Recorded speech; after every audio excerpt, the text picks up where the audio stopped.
시편 100편 1절에서 5절입니다.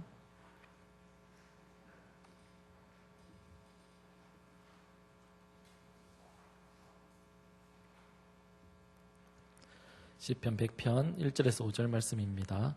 다 찾으신 줄 알고 한 절씩 교독하신 후에 마지막 절은 같이 읽겠습니다. 제가 먼저 읽어드립니다. 온 땅이여 여호와께 즐거운 찬송을 부를지어다.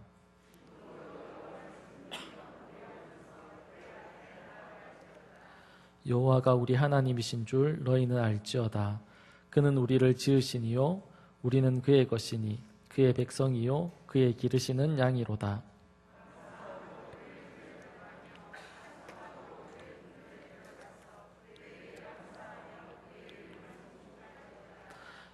다 같이 읽겠습니다. 여호와는 선하시니 그의 인자하심이 영원하고 그의 성실하심이 대대에 이르리로다. 아멘. 오늘은 우리가 읽은 본문의 말씀을 가지고 감사의 신앙이라는 제목으로 말씀을 나누도록 하겠습니다. 어느 교회 목사님께서 하루는 가장 무서운 죄라는 제목으로 설교를 하게 되었습니다.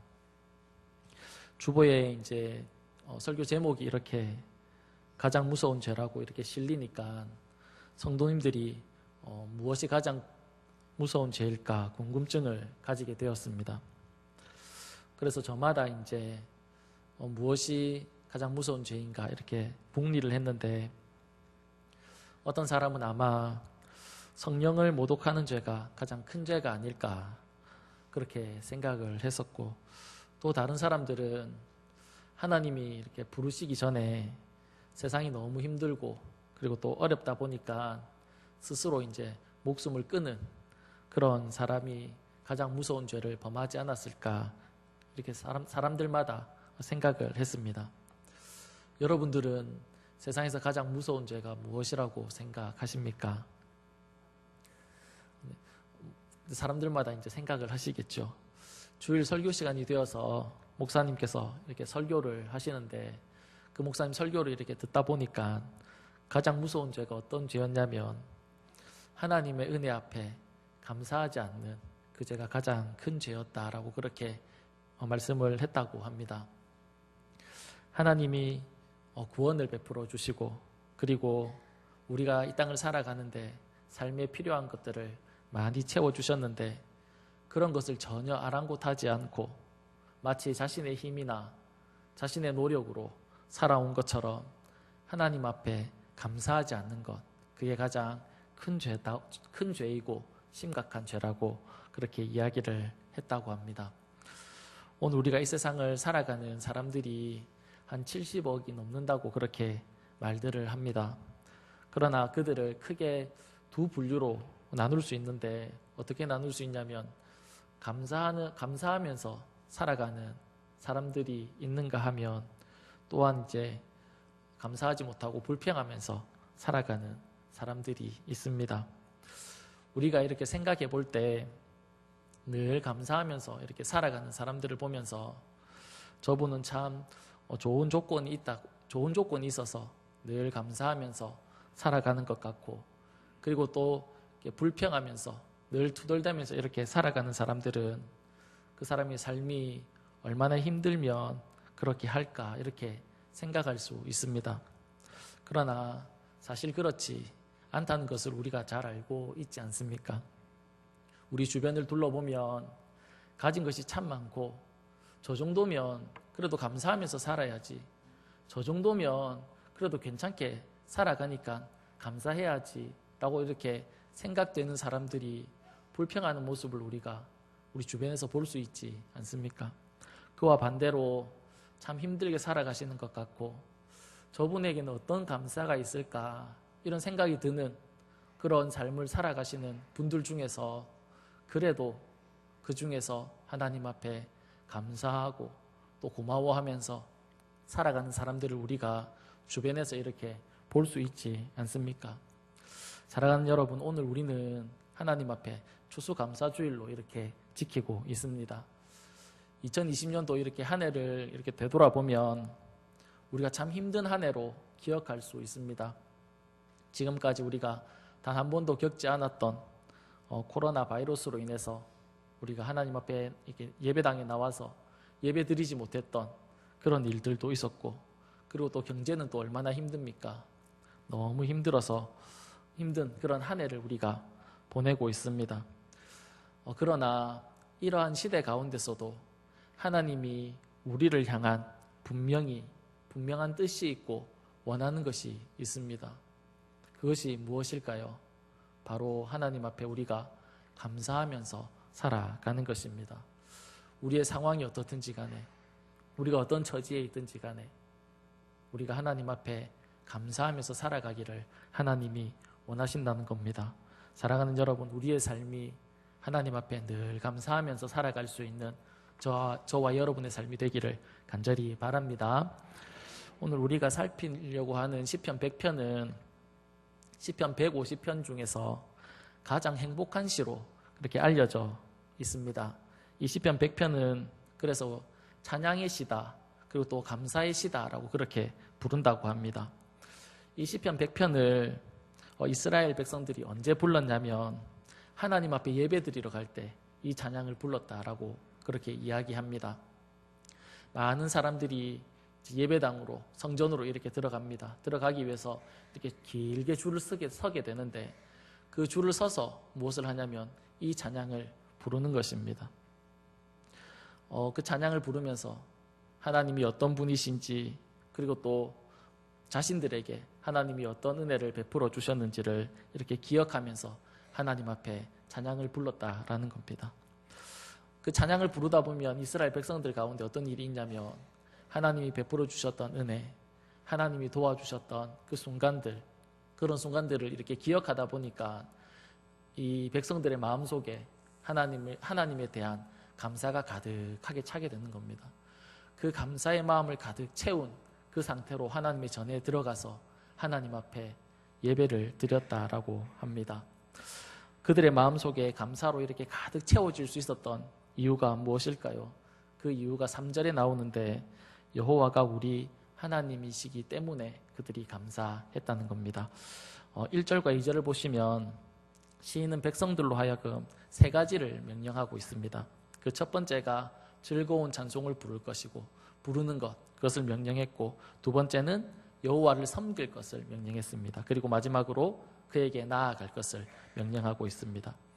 왜 시인은 백성들을 향해서 그 하나님을 찬양하고 그 하나님을 섬기고 그 하나님 앞에 나아가라라고 그렇게 명령하고 있냐면 그 답이 3절에 나와 있습니다. 3절을 우리 다 같이 읽었으면 좋겠습니다. 여호와가 우리 하나님이신 줄 너희는 알지어다.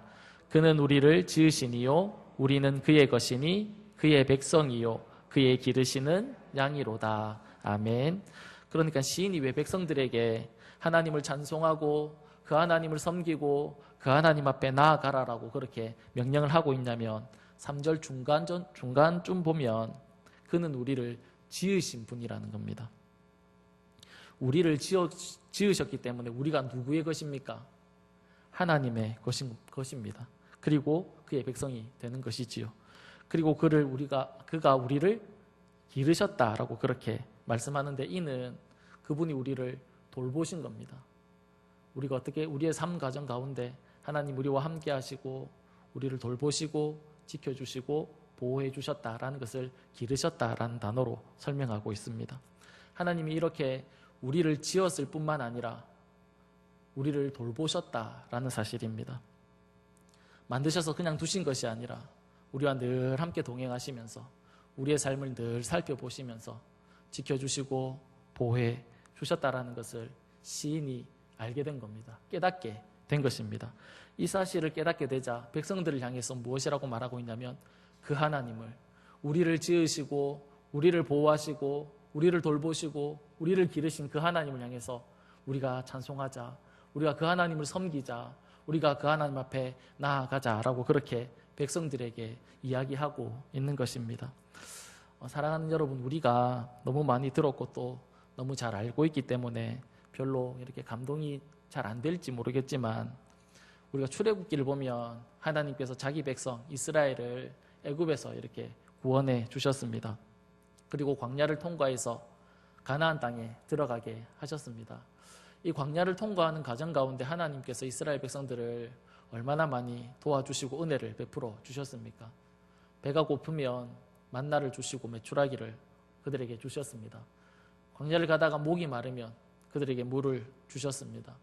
낮에는 너무 더우니까 구름으로 그들을 이렇게 햇빛을 가려서 시원하게 해주셨고, 밤은 또 너무 추우니까 불기둥으로 따뜻하게 해주셨지요. 또 입고 있는 옷도 이제 헤어지지 아니하도록 하나님께서 지켜주셨고, 발도 부르트지 않도록 하나님께서 보호해 주셨습니다. 전부 다 하나님이 해주셨습니다. 그런데 이스라엘 백성들은 어떻게 했습니까? 하나님 앞에 원망하고 불평하고 투덜대면서 그렇게 살았습니다. 왜 그랬을까요? 하나님의 은혜를 받고 하나님의 도움을 받으면서 지금 광야를 지나고 있는데 이스라엘 백성들이 자신을 도와주시는 그 하나님을 알지 못하는 겁니다. 나를 그렇게 도와주시고 먹여주시고 길러주시는 그 하나님을 알지 못하니까 늘 하나님 앞에 원망하면서 불평하면서 그렇게 살아갔다라는 겁니다. 그래서 오늘 시인은 우리에게 무엇이라고 말합니까? 그 하나님의 그 은혜, 하나님의 그 기르시는, 보호하시고 도우시고 우리를 지으신 그 하나님의 은혜를 알게 되자 그 하나님을 향해서 찬송하고 감사하자라고 그렇게 명령하고 있는 것입니다. 사랑하는 여러분, 그러기 때문에 하나님이 우리에게 어떻게 해주셨는지, 나에게 어떤 은혜를 베풀어 주셨는지, 나를 어떻게 도와주셨는지 그것을 깨닫고 아는 것은 너무 중요합니다. 혹시 이곳에 계신 분들 중에서 내 삶을 아무리 둘러보아도, 아무리 생각해봐도 내 삶 가운데는 하나님이 베풀어 주신 은혜가 없고 하나님이 도와주셨던 적이 없다라고 말할 수 있는 그런 분이 혹시 계실지 모르겠습니다. 그러나 그렇지 않습니다. 우리의 삶을 잠잠히 이렇게 가만히 뒤돌아보면 하나님이 우리를 도와주시고 하나님이 우리와 함께 해주시고 하나님이 우리를 인도하셨던, 보호하시고 지키셨던 그 순간이 우리 모두에게 다 있습니다. 한 사람도 예외 없이 하나님은 우리와 함께 하셨고 지켜주셨고 보호해 주셨고 인도해 주셨다라는 사실입니다.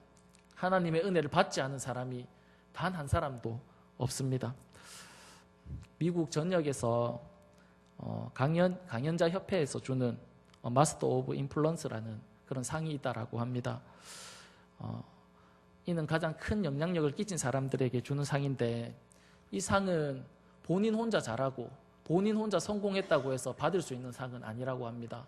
물론 자신이 이렇게 정상에 서야 하겠지만 자신뿐만 아니라 다른 사람들에게도 선한 영향력을 끼치고, 그리고 또 다른 사람들도 이렇게 좋은 길로 갈 수 있도록 이렇게 길을 열어준 사람들, 그러니까 본인뿐만 아니라 타인들에게도 이렇게 좋은 영향력을 미쳤던 그런 사람들에게 주어지는 상인데, 이 상을 받았던 사람 중에 한 사람인 지그 지글러라는 사람이 있었습니다. 이분이 75세가 되어서 자신의 삶을 이렇게 되돌아보면서 자서전을 내었습니다. 그 자서전 맨 마지막에 자신의 삶을 단 한마디로 이렇게 정리하는데 무엇이라고 정리했냐면 이렇게 정리했습니다. 모든 것이 감사뿐이었다. 감사 외에 다른 할 말이 없는 그런 일생을 살았다라고 그가 자서전 맨 마지막에 자신의 삶을 감사로 정리하고 요약하고 있습니다. 그가 이렇게 자신의 삶을 감사로 마칠 수 있었던 이유는 무엇일까요? 자신의 강연을 통해서 수많은 사람들이 도전을 받고 또 선한 영향력을 끼쳤기 때문에 그가 감사하다라고 말하지 않습니다. 그가 감사하다라고 말하는 이유는 자기가 잘나고 똑똑하고 일을 잘하고 선한 영향력을 끼쳤기 때문에 자신이 감사하다라고 얘기하지 않습니다. 처음에는 자신이 인기가 많아지고 강연의 횟수가 늘어나고 사람들이 자신을 좋아하고 그렇다 보니까 어떤 생각을 했냐면 내가 잘났구나, 내가 똑똑하구나, 그렇게 생각을 했다라고 합니다. 그런데 75세가 되어서 자신의 삶을 가만히 뒤돌아보니까 그것이 아니라는 것을 깨닫게 된 것입니다.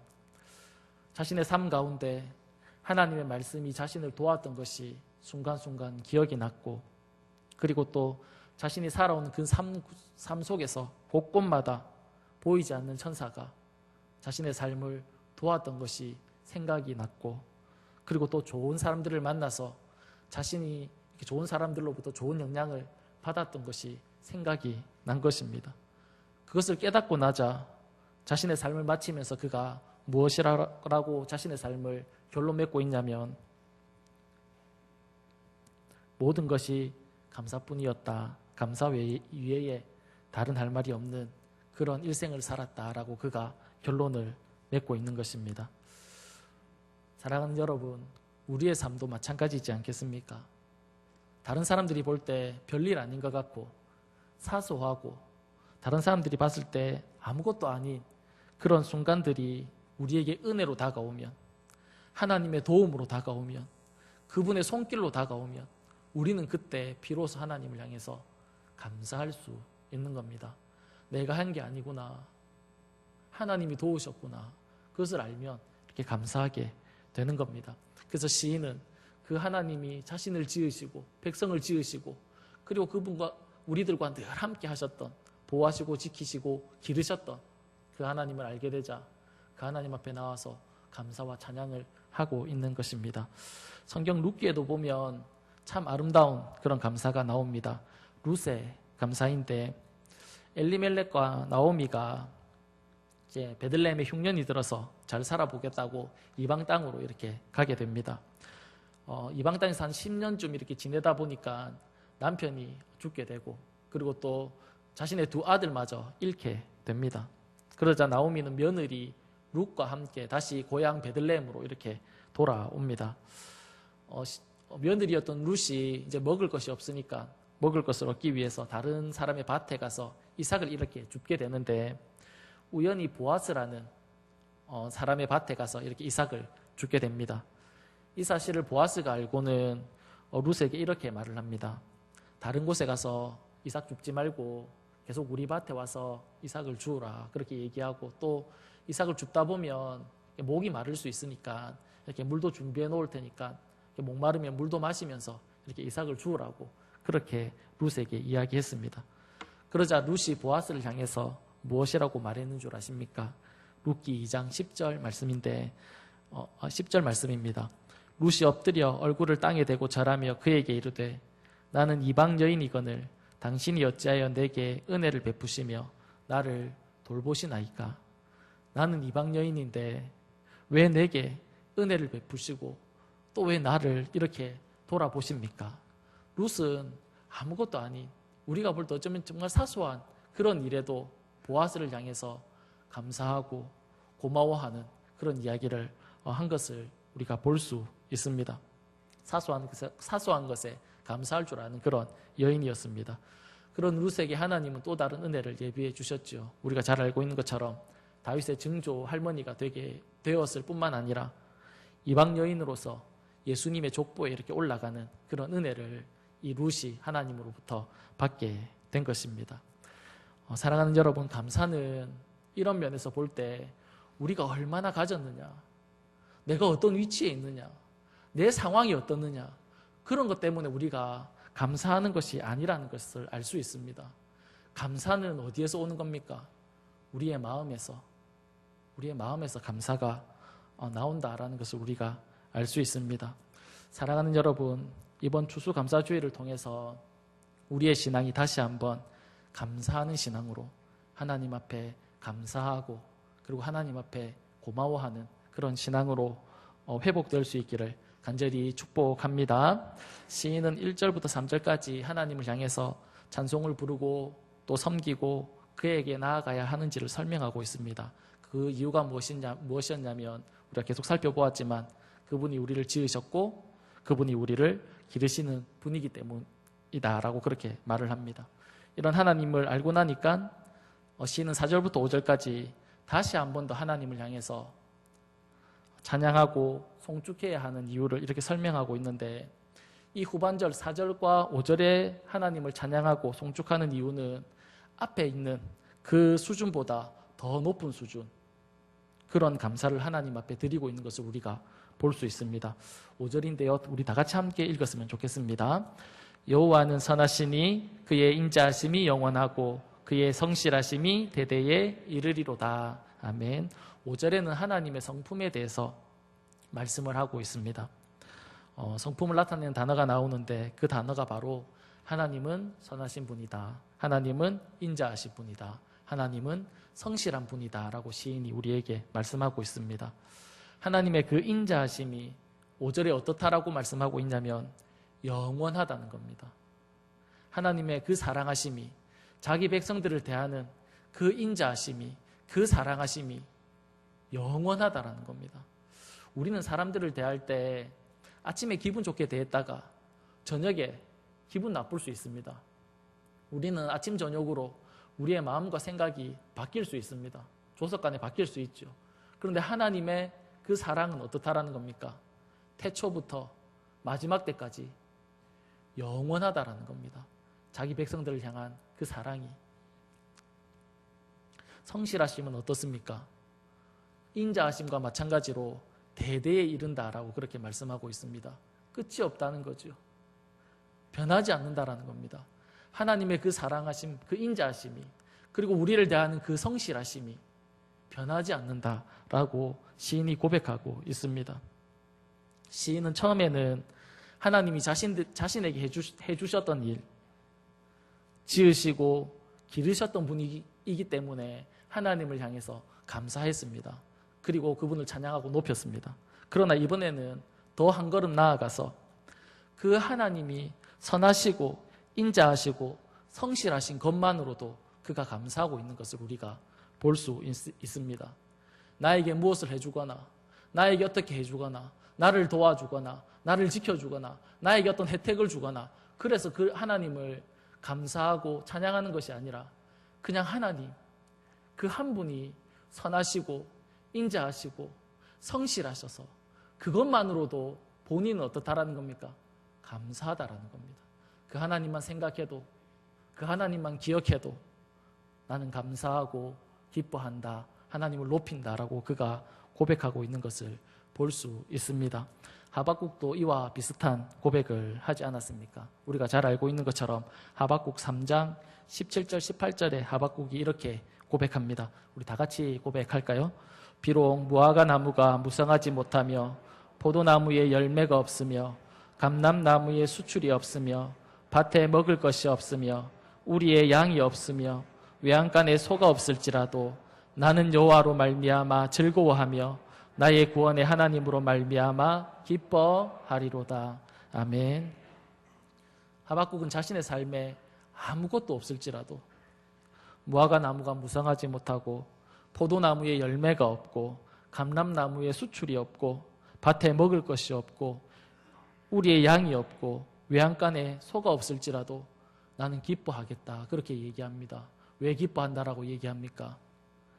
여호와로 말미암아, 나의 하나님으로 말미암아, 나의 구원자로 말미암아 나는 기뻐하고 또한 기뻐한다. 그가 그렇게 고백하고 있습니다. 사랑하는 여러분, 여러분은 하나님 앞에 어떨 때 기뻐하고 감사합니까? 우리는 어떨 때 하나님을 향해서 고맙다라고 감사하다라고 표시를 합니까? 나를 도와주실 때, 내 필요를 채워주실 때, 나의 어려운 상황을 알고 하나님이 도와주셨을 때 우리는 그때만 어쩌면 하나님을 향해서 고맙고 감사하다라고 그렇게 말할지 모르겠습니다.